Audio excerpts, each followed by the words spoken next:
At the individual level, what we see is that someone eventually dies. When the shadow and the conscious are ripped apart fully, you get death, and that's happening. So the system, we have to align ourselves with this apocalypse, with the movement of the uncovering of the shadow, and embrace it. And in the beginning, it's going to be very difficult because you're going to be exposed. But if you embrace it, it will take us to the truth. To the truth, and the truth is the law. The truth is God, if you wish. That's like, and it's okay if you the coming back on the individual, the idea of the individual. There is no choice without an individual. If you cannot be an individual, you have no choice. Yeah. This has to become clear, and this is why I've said many times that the whole journey has been to give birth to the individual, the real individual, and without the real individual, there's no choice. If you are voting because your family voted that certain color, or because of any other reason, then what you really want to do from within, based on complete freedom of what you feel is best, then it's not a vote. It's not a choice. It's not based on a real choice. A real choice is based on a real individual. So go figure. Is there a system right now where we have real individuals? What we found is that when you work on the shadow, you become whole. You become a real individual and then there's this true self that comes forward.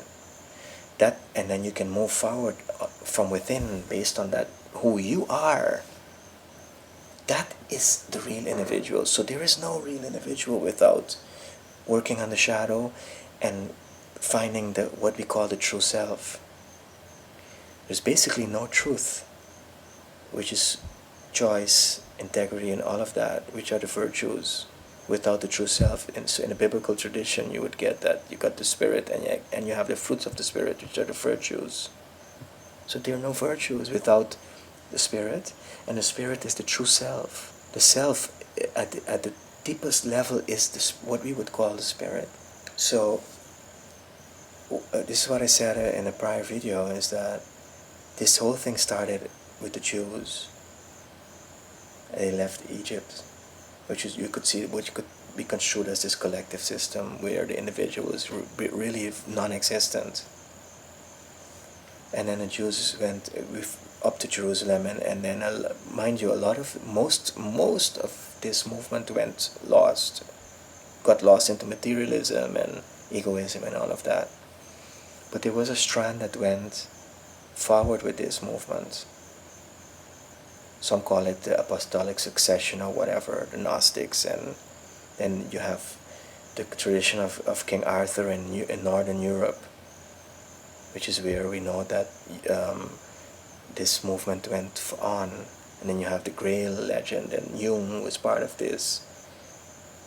Basically, Jung's wife and Marie-Louise von France wrote perhaps one of the most important books on the Grail, because this is the Grail, and then this line went on to America. You see, the Irish and the Europeans, they fled Europe because it was still a monarchic, very socialistic system, very good in its time. Don't get me wrong, and out of that came America and the US, and this idea of a Bill of Rights that would protect the individual and all of that, which is unique in the world. There's no other system that has such a Bill of Rights, which is basically to protect the individual and premise on the individual. So now what you see is that the US has fallen herself under a kind of a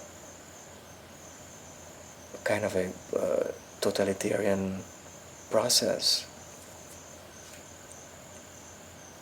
But this is good, because now I would call this the shadow of the European.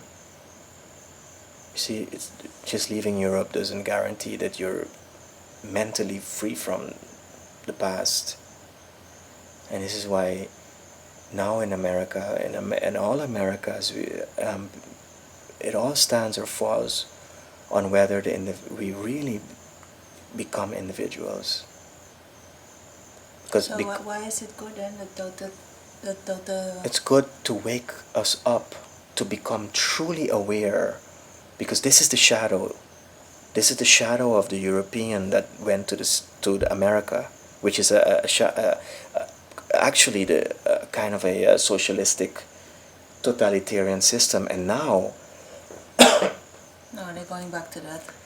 because The system wants them. right, there's a movement to go back to that collective idea, and but what is going to come out of this is that we are going to realize that if when we become real individuals, that nothing can hoax us. The system becomes foolproof and truly democratic when we have real individuals. Right, because you can discern between hoax and truth. Yes. Because they're now like almost looking like the same thing. Yeah. You cannot. You don't know what's right. So what I've been finding with persons, including myself, that connect to the true self, the word says it becomes increasingly difficult to hoax a true individual. I think this is the true enemy of any totalitarian system, because that true individual has this direct access to the unconscious, and is almost like a enlightened being, in the sense that there is I remember once in a dream I was explaining this actually, where I was saying that very spiritual people are very quick in detecting trends and seeing developments before they unfold, meaning they become very psychic, if you wish, or very proactive, very forward looking, and they see things, and they see the lies easier because they're moving forward on the core of the self, which is truth. So and they're not easily mind controlled by the environment at all, because they're very much aware that they have to move forward on their own vision and their own beliefs, so being not yet a true individual makes you very tribal, right, and susceptible for suggestions. Yes, but mind you, what I've need to disclaim this, and that is that the true individual is not individualistic. At that level, we become back collective, but based on individuality. So, because that self is the paradox, and that self is connected, it's the paradox of being truly unique, and at the same time, truly connected to everything. So yes, I wanted to explain that this is what is happening, and we can either embrace that, or we can fight it. And then it's good to know, it's really important to realize that you cannot, this is not some alien thing. How do you know if you are working towards developing yourself, or that you're actually going backwards and then you're falling back into a collective? Yes. Without really having evolved? Right. How do you know where you are? It's very difficult to really keep a very good fix on your own development, and to track on it. That's why you actually need to do this in a kind of a little groups, where you keep so first you need to go through the work of the shadow, which is like individual psychotherapy, You need to really understand your shadow, and you need to understand. I've been explaining this in terms of ask and receive. A lot of almost everything in your life is basically stuff that you have asked for at the unconscious level. So if you don't understand your shadow, you're not going to be able to understand why you're in the mess you are in, be it as an individual, group, or nation. And once you really work on the shadow, then you need to, then there's a process of working at the level of this true self, which I call self school. And then it becomes a question of how do I keep in centered, how do I keep balanced, in order to keep in the light, if you wish, on what I would call like the spiritual highway, because it's on that highway, as I said before, that spiritual people are very quick. They're very hard to deceive. And spiritual people is another word for self-conscious people. And then, and it's very easy. There's a whole movement of Eastern practices that have come to the West, which are all done. It's almost all done wrong. Not all. There is perhaps a group of people that really understand. But the big New Age movement, the mass of it, is all not with bad intentions, but it's done to actually cut the shadow off more. Like the idea of be in the now and don't let any thoughts come into the now. The power of the now. Well, if a Western person does that, that's the highway to cut the shadow off. So there's this whole lot of Eastern practices, but there's also this great amount of Western practices, like in the church of what I call in a prior video, like what we see in the movie of the Da Vinci Code, which would all fall under the category of destroying the ego. The one is like embracing it, and the other is destroying it. Actually, you need to, when the two merge, you get a whole different process. And in my own case, there's a lot of people that are deeply entrenched in either of these practices, but that do have, when they hear this Jungian thing, they realize that it's very, very fundamental, but then they try to create a kind of a mixture of the two. Mixture of what? Of these Eastern practices, or these church Orthodox based practices with the Jungian work, which has proven to be lethal.